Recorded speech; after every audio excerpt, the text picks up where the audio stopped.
الحمد لله وكفى والصلاة والسلام على من لا نبي بعد أما بعد فأعوذ بالله من الشيطان الرجيم بسم الله الرحمن الرحيم وإن كنتم في ريب مما نزلنا على عبدنا فأتوا بسورة من مثله وادعوا شهداءكم من دون الله إن كنتم صادقين فإن لم تفعلوا ولن تفعلوا فاتقوا النار التي وقودها الناس والحجارة أعدت للكافرين صدق الله العظيم.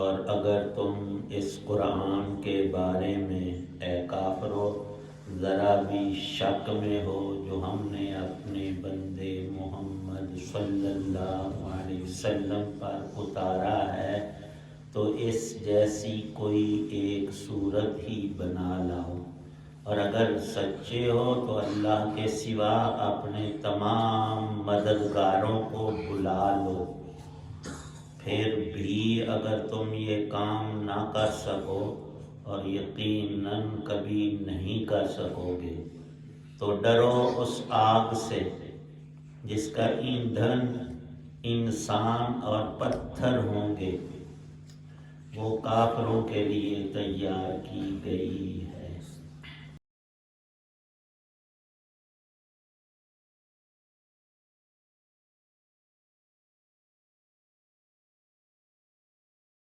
سورۃ البقرہ کی آیت 23 اور آیت 24 ہیں۔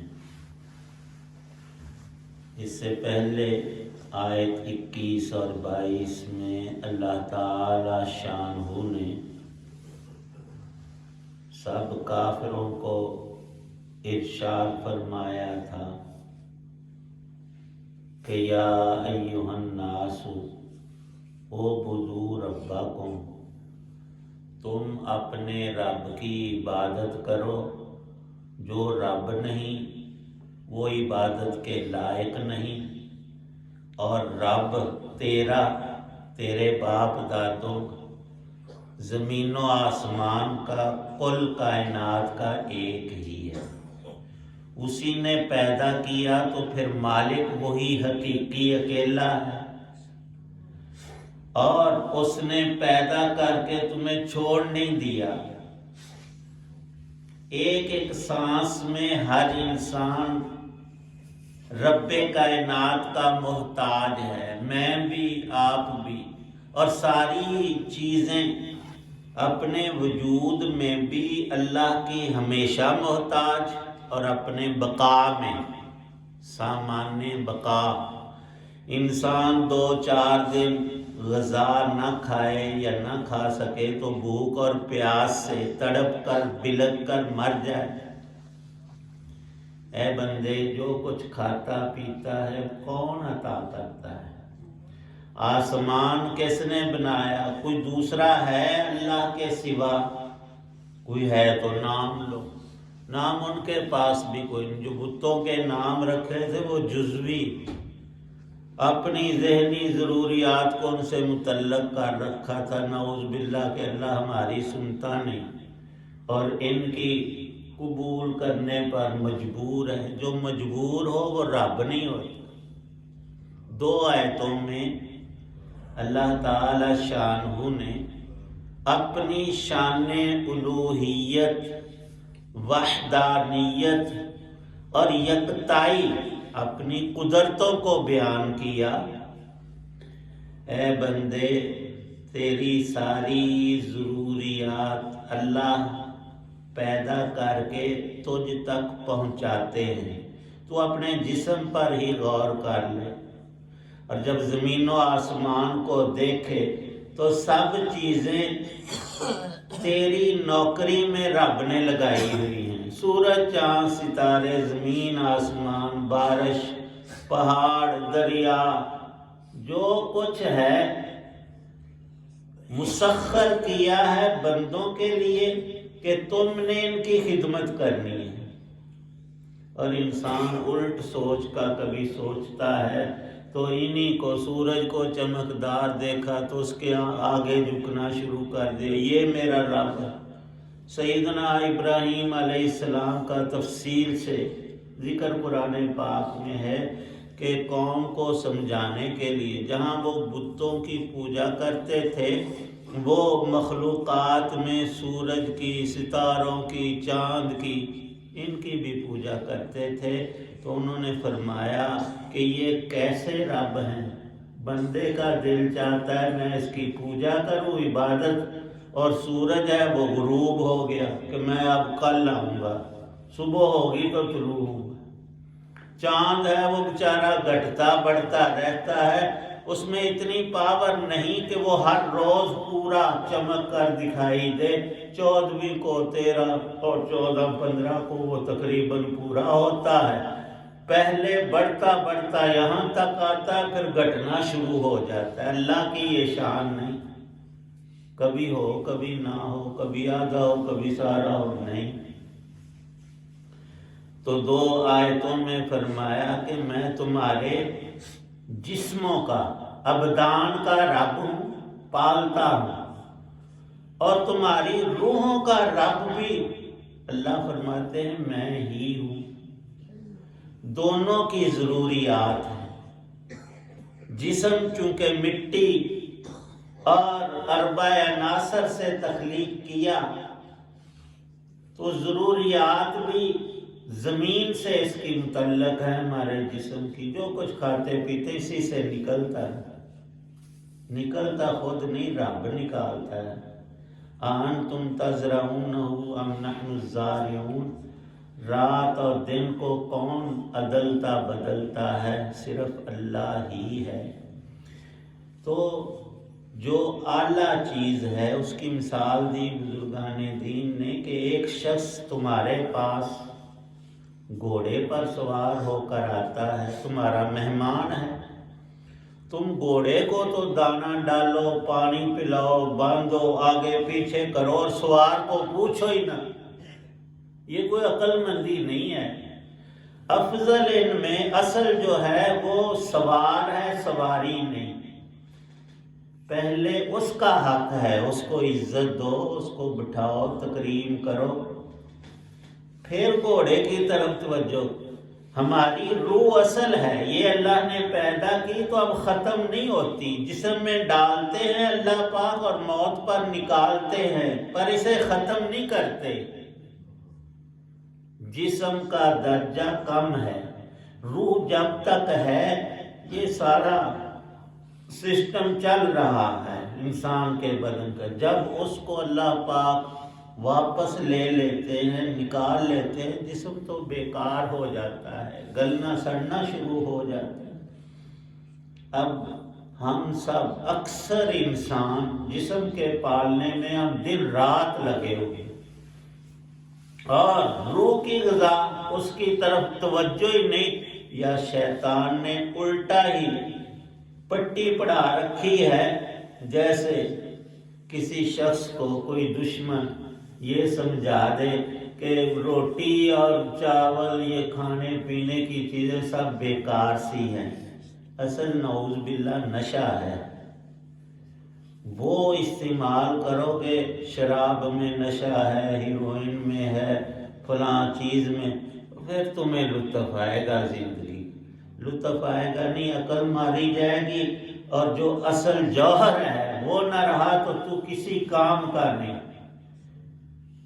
نعوذ باللہ اللہ پاک سب کی حفاظت فرمائے. اگر دماغ میں تھوڑی سی خرابی پڑ جائے اور بندہ پاگل ہو جائے تو کسی کام کا ہے، نہ اپنے کام کر پائے بلکہ دوسروں کے لیے خرابی کا باعث ہوتا ہے.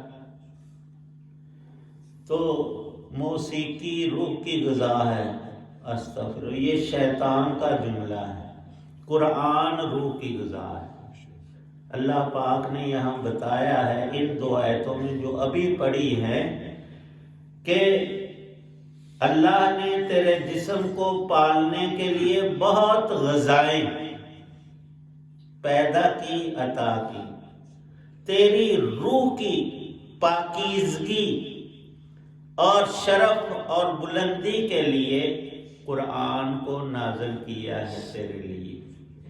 کوئی بھی انسان جتنا زیادہ پختہ عقیدہ یہ رکھے گا اس کی روح کو بالیدگی ملے گی، رب کا قرب، اور اس کے دل اور روح کے اندر اللہ پاک ایک سکون پیدا کریں گے، ایک اطمینان عطا کریں گے، اور وہ اطمینان سب سے زیادہ قرآن پڑھنے، سننے، سمجھنے اور عمل کرنے سے حاصل ہوتا ہے۔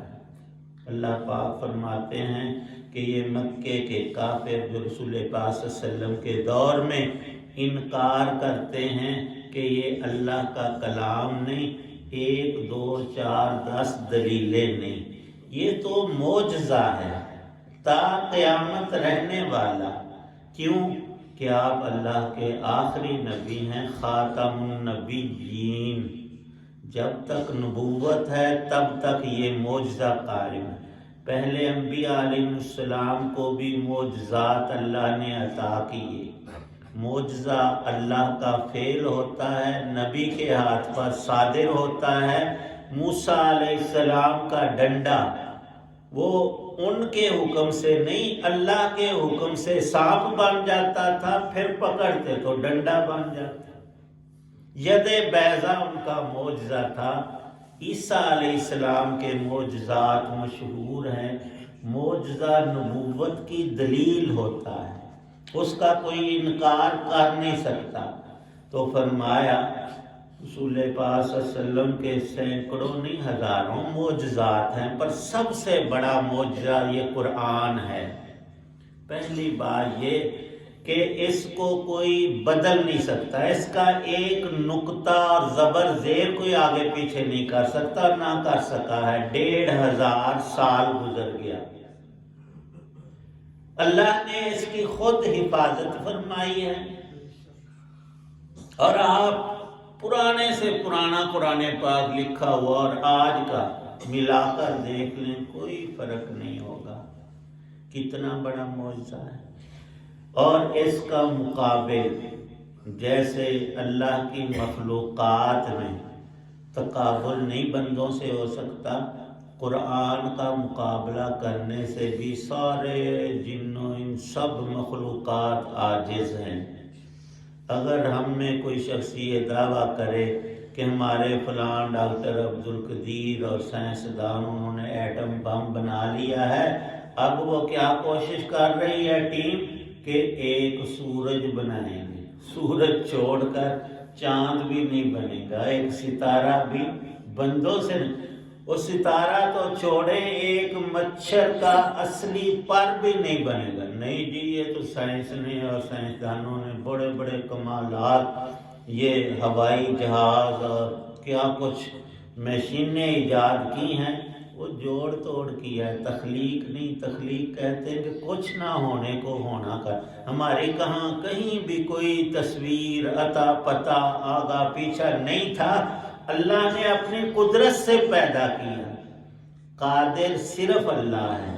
مخلوق نے کیا کیا؟ اللہ کے بنائے ہوئے لوہے اور تیل اور بھاپ، ان چیزوں کو ملا کر ایک اور شکل بنا دی، پھر ملا کر، اور لوہا نہ ہوتا تو یہ پنکھا کیسے بنتا؟ مادہ تو اللہ نے پیدا کیا، آگے عقل بھی اللہ نے دی، شعور، اس سے کچھ ترکیب کرتا ہے بندہ، تخلیق۔ خالق ایک ہی اللہ ہے۔ اللہ پاک فرماتے ہیں جیسی میری مخلوقات میں کسی چھوٹی بڑی چیز کی جو اصل حقیقت ہے وہ بندہ نہیں بنا سکتا، اس کی فوٹو کاپی، نقلیں وقلیں بہت کچھ کرتا ہے بندہ، لیکن ایک گلاب کے پھول کی ایک پتی اصلی نہیں بنا سکتا۔ پھل انہوں نے لٹکائے ہوتے ہیں پلاسٹک کے اور بڑے خوبصورت اور رنگین، لیکن ان کو کھانے سے کوئی ذائقہ نہیں، کوئی خوشبو نہیں۔ تو جب پھول کی ایک پتی اثری بندوں سے نہیں بن سکتی، بعین ہی قرآن کی ایک آیت، ایک جملہ اور ایک چھوٹی سی سورت، 3 آیتوں کی سورت الکوثر، فرمایا کہ سب مل کر زور لگا لو، ایک سورت چھوٹی سی بھی نہیں بنا سکو گے۔ قرآن پاک کی تو 114 سورتیں ہیں۔ یہ اللہ کا کلام ہے۔ جیسے اللہ کی تخلیق میں مقابلہ کوئی نہیں کر سکتا، اسی طرح اللہ کے کلام جیسا کوئی کلام آج نہیں، تا قیامت سب تم مل جاؤ، جتنے مخالفین موافقین ہیں، اللہ کے علاوہ ساری مخلوق جمع ہو جائے تو کلام اللہ کے جیسا کلام ان سے نہیں بنتا۔ اور اللہ نے اسی آیت میں فرما دیا تھا وَلَن تَفْعَلُوا، قیامت آ جائے گی، تم زور لگا لگا کر تھک جاؤ گے، پر کلام اللہ جیسا کلام تم نہیں بنا سکو گے۔ یہ رب کا کلام ہے، وہ ہوگا انسانوں کا۔ وہ کہتے تھے کہ محمد صلی اللہ علیہ وسلم نے یہ خود بنا لیا ہے۔ اللہ پاک فرماتے نہیں، میں نے اتارا ہے، قرآن میرا کلام ہے، حضرت محمد صلی اللہ علیہ وسلم پر میں نے اتارا، اور انہوں نے پڑھ کر تمہیں سنایا اور سکھایا۔ یہ سب سے بڑا معجزہ، سب سے زیادہ برکت کی چیز اور ایمان کی بقا کا ذریعہ ہے۔ جیسے غذائیں انسان کے جسم کو باقی رکھنے کے لیے ضروری ہیں، روح میں ایمان کا نور باقی رکھنے کے لیے دنیا میں بہت حالات آتے ہیں۔ ایک شخص نے ایک عالم سے، اللہ والے سے کہا کہ میں اپنے بیٹے کو امریکہ بھیج رہا ہوں، وہاں نرا کفر اور گندگی اور یہ سب کچھ ہے، مجھے بھی پتہ ہے، لیکن ہماری مجبوریاں ہیں، اس کے لیے کوئی ایسی بات تجویز کرے کہ یہ ایمان پر قائم رہے اور اسے موت بھی ایمان پر آئے۔ انہوں نے کہا کہ ایک آسان سی چیز ہے، قرآن پاک اس نے ناظرہ پڑھا ہوا ہے، ڈیلی تھوڑا سا قرآن پاک جتنا آسانی سے پڑھ لے، 1 ربع ہے، 2 ورق ہیں، 1 ورقہ، 1 پیج، 1 آیت، یہ قرآن کھول لے اور کچھ تلاوت کرے۔ اگر یہ عمل کرتا رہا تو ایمان اس کا باقی رہے گا۔ یہ بھی تو معجزہ ہے قرآن کا۔ اور ہم سب کو حکم ہے کہ اللہ کا کلام تھامو اور جتنا زیادہ سے زیادہ ہو سکے اسے پڑھو بھی، سمجھو بھی۔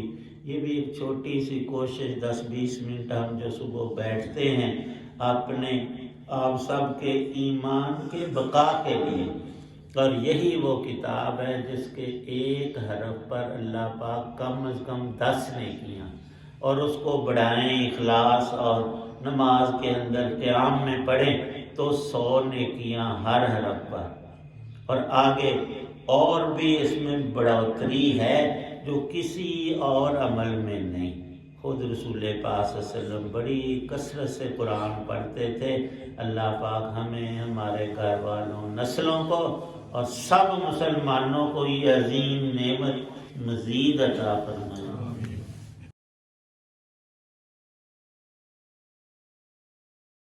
الحمدللہ رب العالمین والصلاة والسلام علی رسولہ النبی الکریم۔ ربنا ظلمنا انفسنا وان لم تغفر لنا وترحمنا لنکونن من الخاسرین۔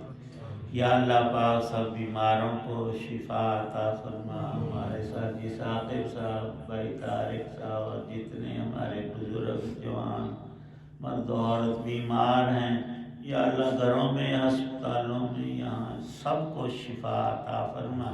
جتنی ہماری زندگی ہے ایمان، عمل صالح، بدن کی سلامتی اور صحت والی عطا، سب بیماریوں سے ہمیں اپنی حفاظت نصیب فرما۔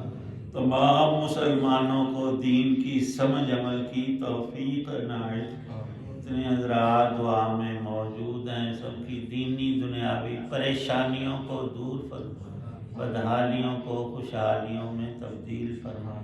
یا اللہ پاک دینی ادارے، جماعتیں، افراد جو دین کا کام کر رہے ہیں سب کو اخلاص کامل عطا فرما، ان کی اس سعی کو مشکور بنا۔ یا اللہ دن دگنی رات چگنی ترقیات عطا فرما، ان کی محنتوں کو قبول اور بارآور فرما۔ یا اللہ پاک ہماری دعاؤں کو قبول فرما۔ صلی اللہ تعالی علی خیر خلقہ محمد وعلی آلہ وصحابہ وأہل بیتہ اجمعین۔